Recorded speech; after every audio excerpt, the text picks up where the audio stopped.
What's going on, y'all? Welcome back to Happy Hour with Taco. As a lot of y'all know, if you've been following the stream for a while, I've been on the hunt for a new game for Taco to play. I've tried a couple. They've all been miserable for me, so I go back to Call of Duty. I love Call of Duty. It's the most fun to me. The movement's better than any other FPS shooter I've played. So the rest of them just seem like I'm going back in time like 10 years. But that's just me. I don't know. We'll see. So today, we're going to check out the top 10 FPS shooter games for 2024. Let's jump right into it and see what we got. First-person shooters are a thriving genre, and 2024 has got a ton of good ones. Is that an alligator? Hi, folks, it's Falcon, and today on Game Ranks, the top 10 What's up, new Falcon? FPS games of 2024. Starting off with number 10, it's John Carpenter's Toxic Commando. Now, if you know anything about John Carpenter, you pretty much know what you're getting into here. This is Well, I haven't heard that name before. intense-looking Never played this horde game before. shooter with co-op and a buddy road movie vibe. Buddy that road John movie? Carpenter himself, the horror guy from the 80s, is collaborating with Saber Interactive to make. It is an interesting looking game. It doesn't look exactly like anything I've seen. Obviously, Is it hard? it's a trailer. That's what I need to know. We don't know exactly what the gameplay looks like, but if it looks like what they're trying to make it look like, it's gonna be a ride. They get some. We have no points for gameplay? using That's what I Bon need to see. Jovi in the trailer as well. That's just not a normal thing to do in a zombie horror first-person shooter trailer. So they're doing things to try to set themselves apart. That's great because It looks like I cool, but it said, looks slow. The first-person movement looks shooters are a slow. thriving genre. There's a lot of first-person shooters. So anything Like, why you can't they do just use that the movement says, from Call of "This is Duty in definitely one of my these game. games? This is something that you can only It'd get be from me." phenomenal. Even Hire little somebody from Call of signals and Duty tone. It's a and good make the idea, people and move. Partnering with John Carpenter is probably the best possible move you can make if you're making zombie stuff. So when Toxic Commando comes out on PS5, Xbox Series, and PC sometime this year, you can bet I will be playing it. I mean, it looks cool. At number 9 is Phantom Fury, a new Phantom prequel Fury. to Bombshell. Never heard and of the Bombshell. follow-up to Ion Fury, which was the first build engine game to come out in a very long time. Now, Ion Fury was decidedly built on top I can already of tell old you, technology, but this is Phantom not for me. Fury is not. Phantom Fury is built on Unreal 4, but it's still continuing the same look. This that we looks like saw it's in from Ion Fury, that sort of build 1999. engine aesthetic, and it really looks like a 3D Realms game. Obviously, a much more premium, modern version of No. that, something that's not possible I don't understand. in the 1990s. Which I with couldn't the make a build video engine. game. But that same sort of style of design, the pixel art, it's all there. If you'd have showed me this and said, who made this, I'd say 3D Realms. It's actually not 3D Realms. It's Slipgate Ironworks, which is a company that got its start making mods for Duke Nukem. Highly recommend looking into them. They're a very interesting story. But they have honed this to a science. I absolutely love what Phantom Fury looks like. It looks like the culmination of everything I remember from the 1990s, with a commitment to retaining the I aesthetic don't remember that game. rather than abandoning it for something hyper real. 3D Realms probably should have been doing this the whole time. Like, this should have been Duke Nukem Forever. If they were smart, they would acquire Slipgate Ironworks. They're exactly what 3D Realms needs. This game looks great. Look, Look at air it. hockey? How can you not want to play this? I'm sure we'll see it on everything, but at the moment, you'll be able to get it on PC April 23rd. At number 8, Y'all tell me what y'all think about those the first two so far. Have y'all played this whatever? I know this is the prequel.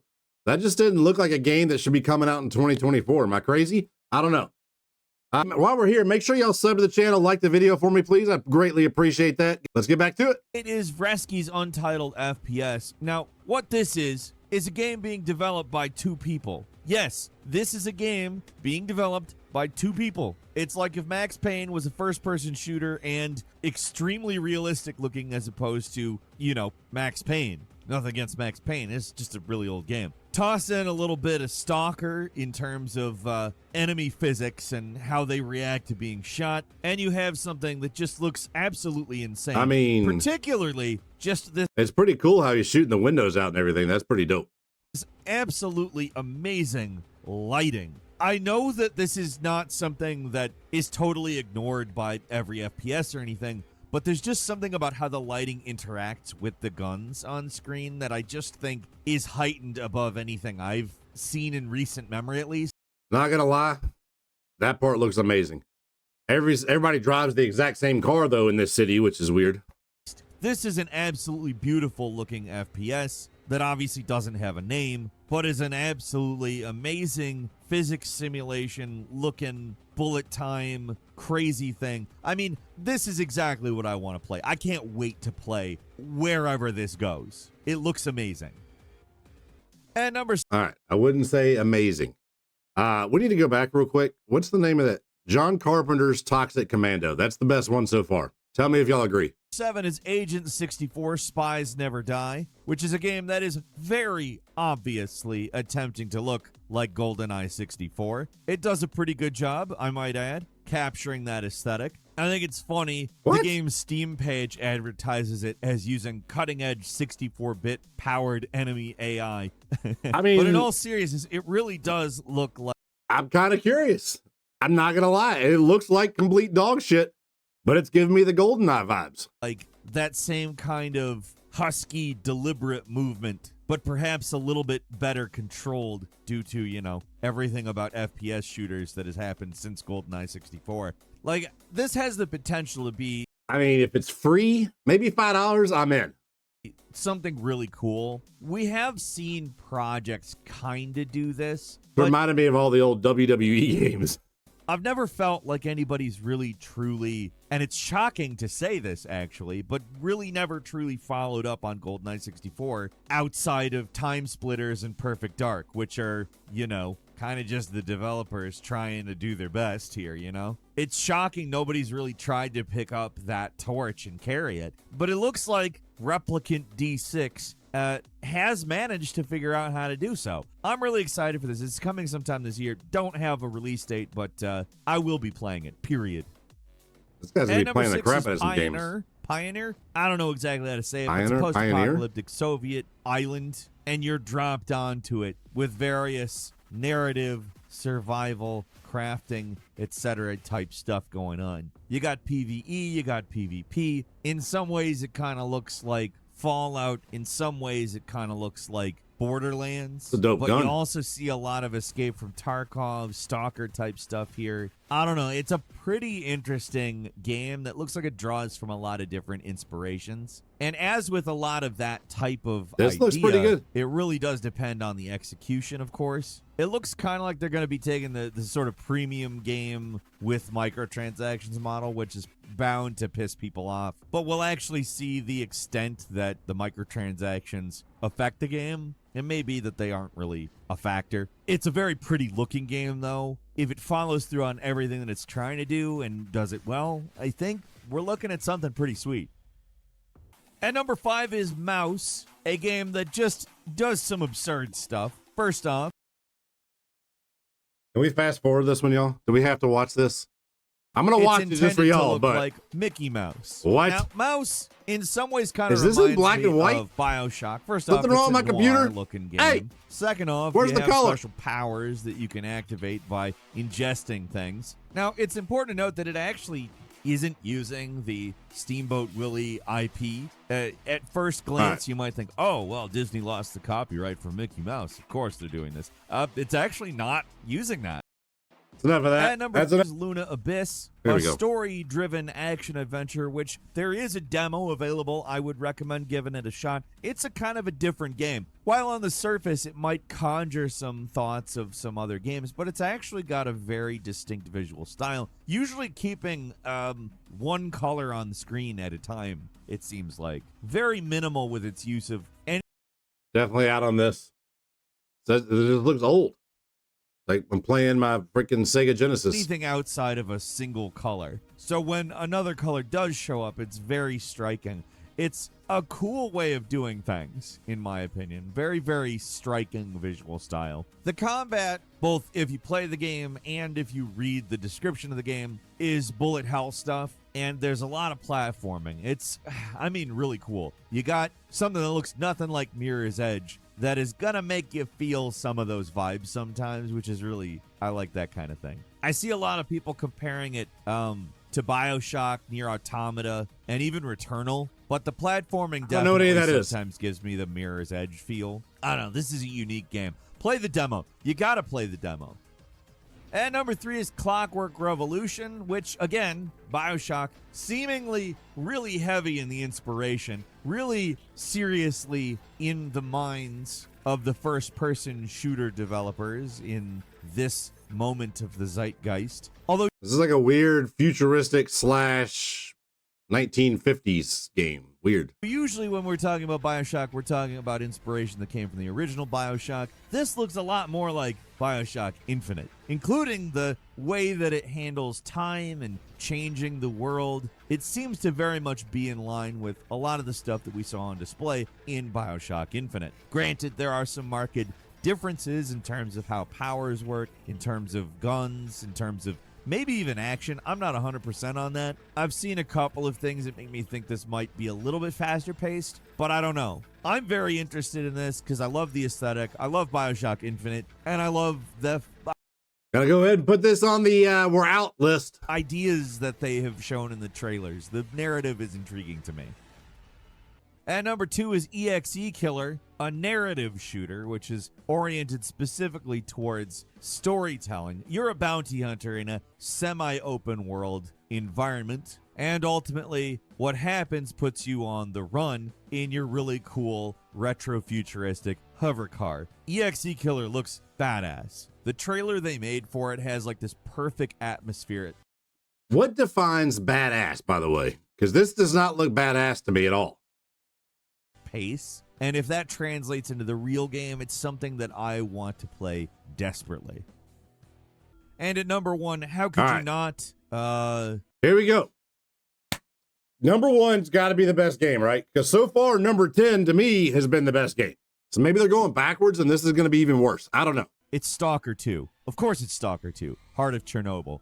It's been a very long time since we've had a Stalker game. And we've had some games that have recently shown us how great a next-generation Stalker might be. And now we're getting that exact thing. A beautiful, Willy Wonka? incredibly cool-looking upgrade on the original Stalker that just looks like a massive, ridiculous set of circumstances that you are going to be unleashed in. Of course, the setup is similar to the original Stalker. You're going into the heart of Chernobyl, of course. Like I said, a lot of games recently have shown us, hey, wouldn't it be great if there was a next-gen Stalker? But also, we're getting a next-gen Stalker. We don't know exactly when, but it really looks like a fantastic addition to the Stalker canon. I'm looking forward to it. We've got a few bonus games for you. Terminator Survivors the first. An open-world survival game. It's going to be a game that acts as a future time sequel to the first 2 films. Obviously a post-apocalyptic Terminator-type game. Moving on is Metro Awakening, a story-driven first-person adventure built exclusively for VR. Metro, of course, is a very cool franchise. I ain't playing no VR. I'm too old. Metro games play out. They just are really kind of unlike anything else, and VR is, I think, a very good idea for that type of a thing. I think it's a thing that will work quite well in VR. Next is Delta Force Hawk Ops, a new free-to-play multiplayer tactical shooter. Believe it or not, it's based on the movie Black Hawk Down, at least the single-player campaign. But I have a feeling the bigger thing is going to be the PvP action. Next is Soul Slinger, Envoy of Death. Kind of a Western fantasy RPG. You don't really see a lot of Western fantasy stuff, period, but mystical stuff and guns does mix pretty well. I will say the trailer for this makes me feel like it's going to need some tightening in its gunplay. I guess it's early access. So this makes them think they're going to need some tightening. None of those other ones. Maybe I just don't know anything about video games. Haven't played this one yet. I'm not going to lie. I will probably give it a shot, though, because I do really like what I'm seeing. It looks like some nice old school shooter action. Maybe not quite a boomer shooter, but close. If Skyrim was a boomer shooter, maybe. But boomer the Wild shooter. West. Next is Exomecha, which, of course, you're going to immediately recognize as Crisis adjacent. But it needs to be said that it very much also feels Halo adjacent, and that is really what it's going after. It's a multiplayer competitive shooter that, to me, looks like if you combine those 2 games. And yeah, I'm there for that. That requires very little to get me in the door. Next is Killing Floor 3. It's been a while since the last Killing Floor, 2016 specifically, and this looks like the big AAA update for 2024. We talked about this a bit a few months ago. We still haven't been able to play it, of course, and to my knowledge, neither is anyone else. But it's a very cool looking, much more intense, visually speaking, version of Killing Floor. Make that a COD operator. Next is Sand, an MMO FPS, where you go around the desert in sort of walking ships. They look... Just to give y'all a heads up, I know what FPS is, but all these other abbreviations they're using, no clue.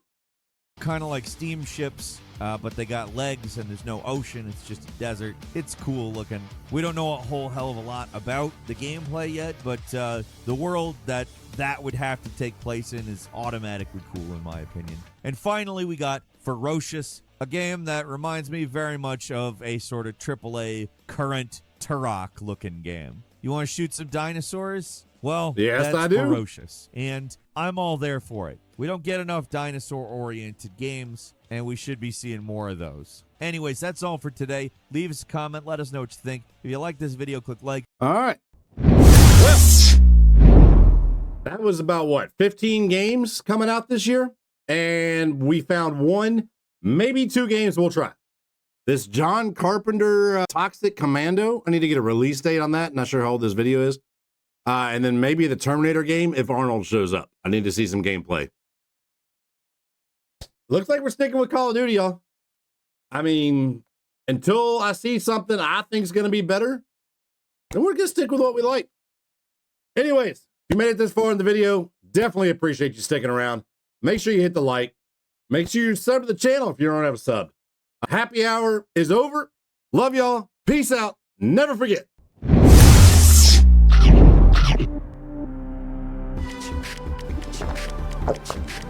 Taco rules.